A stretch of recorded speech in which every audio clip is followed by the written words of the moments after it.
제가 최근 들어서 좀 자주 말씀을 드리는 게 바이오 섹터가 아예 안 가는 건 아니다. 결과적으로는 갈 것이다. 제가 옛날에 추세가 돌아서기 전에 코스닥 800포인트까지 열려있다 말씀을 드렸어요. 그리고 800포인트 위로 올라왔습니다. 근데 여기서 약간 조정을 받다가 추세 다시 돌리면은 그 다음엔 1000포인트입니다. 그래서 이 1000포인트로 끌고 가는 게 누구냐? 제가 봤을 땐 이제 바이오가 안 움직이면 못 갑니다.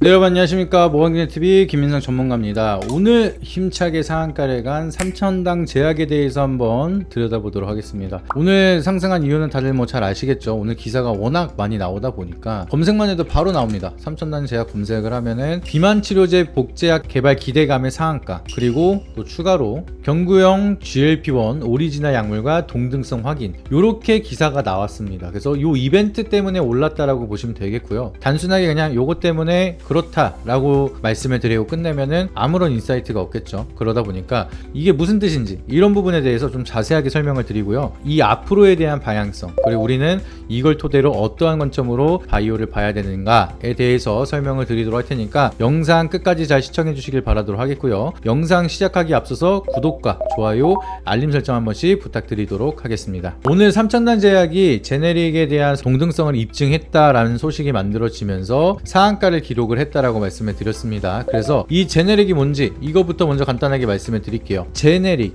그냥 명칭으로 설명을 드리면은 복제약품이라고 보시면 됩니다.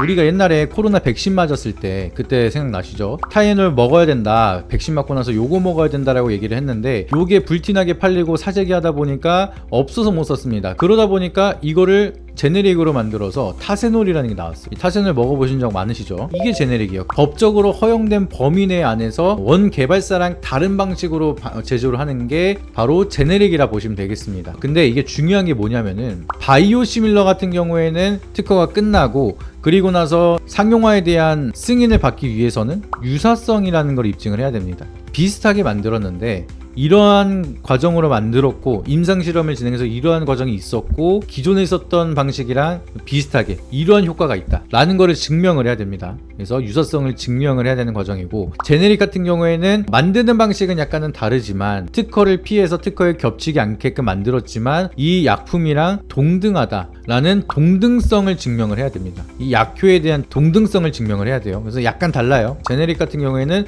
임상을 패스하는 경우도 많습니다. 그렇기 때문에 제네릭 같은 경우에는 이제 신약 개발을 하는 게 아니라 기존에 있었던 약을 개발하는 거기 때문에 이미 승인된 오리지널 약과 동등성에 대한 흐름만 입증이 된다라고 하면은 임상시험을 생략을 하고 상용화를 빠르게 진행을 할 수가 있다는 게 좀 장점이에요. 그러니까 수익성이 바로 나온다는 게 커다란 장점이겠죠. 근데 거기에 대해서 3,000당 제약이 이번에 제네릭을 성공을 한 겁니다. 동등성을 입증했다라고 기사가 나왔죠. 근데 얘네가 성공한 게 GLP-1 경구용 치료제라고 했습니다. 이미 오리지널 약이 뭐죠? 노보노디스크가 만든 리벨서스라는 이 약품이 GLP-1 기반으로 만든 경구용 치료제라고 보시면 됩니다. 세계 최초로 만든 리벨서스의 제네릭을 성공을 한 거고, 여기에 대한 동등성을 입증을 했기 때문에 비슷한 수준의 약품을 개발을 한 게 바로 3,000당 제약이다 라고 기억을 하시면 되겠습니다. 그렇기 때문에 이게 동등성이 입증이 됐다라고 하면은 상용화가 굉장히 빠르게 될 수가 있다라고 말씀을 드렸죠. 리벨서스가 굉장히 잘 팔리고 있습니다. 위고비를 넘어서 판매량이 리벨서스가 더 높아지고 있다라고 얘기를 해요. 이미 넘어섰다라고 얘기를 하고 있습니다. 근데 그만큼 잘 팔리는 비만 치료제가 3,000당 제약이 제네릭을 만들었다라고 하면은 우리가 아까 타이레놀에 대한 제네릭 타세놀 말씀을 드렸죠. 이 타세놀도 굉장히 많이 팔렸어요. 없어서 똑같은 효과가 있는 제네릭을 살 수밖에 없겠죠. 근데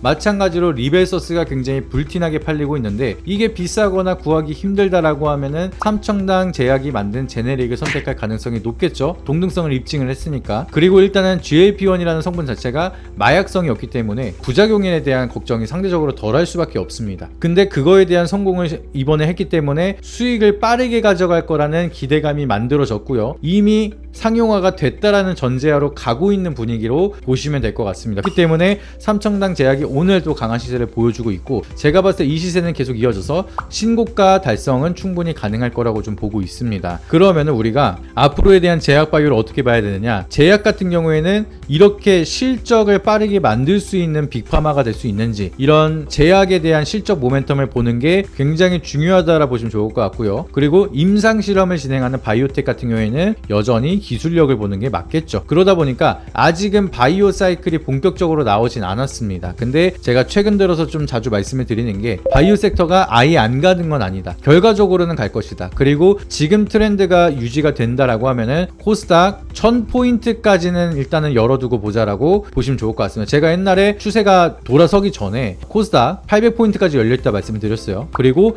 800포인트 위로 올라왔습니다. 근데 여기서 약간 조정을 받다가 추세 다시 돌리면은 그 다음엔 1000포인트입니다. 그래서 이 1000포인트로 끌고 가는 게 누구냐? 제가 봤을 땐 이제 바이오가 안 움직이면 못 갑니다. 얘네들이 워낙 바닥에 있는 애들이 많기 때문에. 그러면 바이오 사이클이 올 텐데 3000당 제약은 이미 보유자의 영역으로 들어가서 이거를 들어가라 말씀드리면 상한가 따라잡기 상따하기 때문에 리스크가 크니까 저는 그런 얘기는 안 드립니다. 그러면은 제2의 3000당 제약을 잡는 게 중요하겠죠. 근데 GLP-1에 대한 수요는 너무나 빠르게 이어지고 있습니다. 전 세계적으로 너무나 많이 쓰고 있기 때문에 여기에 대한 기반으로 뭔가 하나만 만들면은 불티나게 팔릴 건 이미 레퍼런스가 있어요. 결과물이 있기 때문에. 그래서 국내 기업들이 뭘 준비한다? 삭센단을 매일같이 사용을 해야 돼서 불편하고, 그래서 그거를 매일에서 주 1회로 줄인 위고비가 불티나게 팔리기 시작을 했는데, 그거에 더 나아가서 주사기가 아니라 경구용으로 만드니까 이게 더 잘 팔리고 있습니다. 그러니까 사람들은 GLP-1이라는 성분에 대해서 거부감이 없어요. 당뇨 치료제용으로 만든 거기 때문에 기존의 베이스 자체가. 그래서 마약성이 없고 효과가 확실하다는 거를 어느 정도 입증을 했기 때문에 이걸 기반으로 해서 장기 지속성 3개월에 한 번만 맞아도 된다라고 하면은 굉장히 편하잖아요. 기록만 해놓으면 되니까. 그런 식으로 해서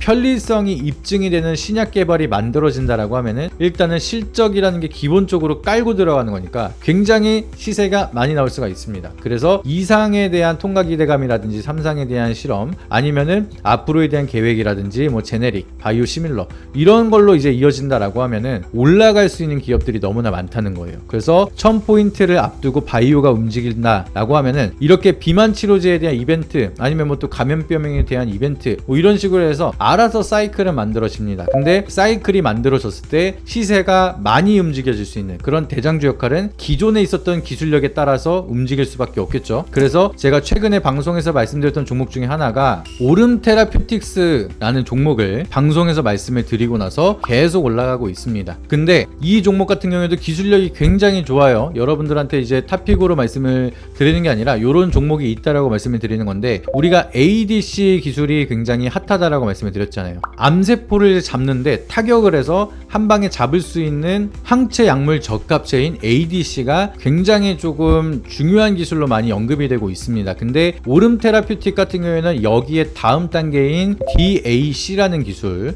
항체 분해 약물 접합체라는 기술을 가지고 있습니다. 그래서 이게 무슨 소리냐? 기존에는 약물을 투여해 가지고 암세포를 직접적으로 죽였다라고 하면은 얘 같은 경우에는 이거보다 조금 더 안정성 있게 약물을 쓰는 게 아니라 암세포에는 기본적으로 단백질이 붙어 있는데 이 단백질 자체를 분해를 시켜서 없애버리면 암세포가 살아남기가 어렵겠죠. 그래서 약물을 쓰는 게 아니라 단백질을 없애버리는 방식으로 해서 약물에 대한 내성이 있는 사람들도 사용할 수 있는 안정성이 조금 더 보장된 방식이 DAC라는 기술이라고 보시면 되겠습니다. 이 기술은 전 세계적으로 아직 전임상 단계인데 임상 1상을 이번에 승인을 전 세계 최초로 받은 게 오름 테라퓨틱이에요. 이런 식으로 기술력이 있는 기업들, 이런 기업들이 나중에 진짜 크게 올라가거든요. 여러분들이 진짜로 수익을 빠르게 크게 가져갈 수 있는 종목들이 너무나 많습니다. 그래서 이러한 종목이 궁금하시다라고 하시면은 하단에 있는 번호에다가 여러분들이 바이오라고 문자 한 통씩 보내주시면은 제가 직접 선정해 놓은, 기술력이 굉장히 크지만 수익은 많이 가져갈 수가 있고 아직 시장에 부각이 되지 않은 그런 기업에 대해서 자세하게 설명을 드리고 거기에 대한 정보를 드리도록 할 테니까 많은 신청해 주시길 바라도록 하겠고요. 고정 댓글 보시게 되면 링크가 하나 있을 텐데, 문자 치는 시간도 아끼시라고 링크를 핸드폰으로 보시는 분들은 누르시면 저희 번호가 입력이 된 문자 메시지 인터페이스로 바로 넘어가게 되니까 링크만 누르시고 바이오라고 적어주시면 되시고요. 컴퓨터로 보고 계신 분들은 링크 누르시면 저희가 상담할 수 있는 상담 페이지로 바로 넘어가게 되니까 그걸 통해서 정보 신청하시고 자료 받아보시길 바라도록 하겠습니다. 그래서 오늘 영상이 도움이 되셨다라고 하시면 구독과 좋아요, 알림 설정 한 번씩 부탁드리고요. 다음엔 더 좋은 영상으로 찾아뵙도록 하겠습니다. 이상입니다. 앞선 영상 속에서 말씀드린 투자 전략 노하우에 대해 더 자세히 알고 싶은 분들은 지금 바로 영상 설명란 혹은 고정 댓글을 확인해 주시면 됩니다. 현직 경제방송 전문가님이 직접 운영하시는 카페 링크도 첨부해 두었으니 가입하셔서 시황 브리핑과 교육 자료도 함께 받아보시기 바랍니다.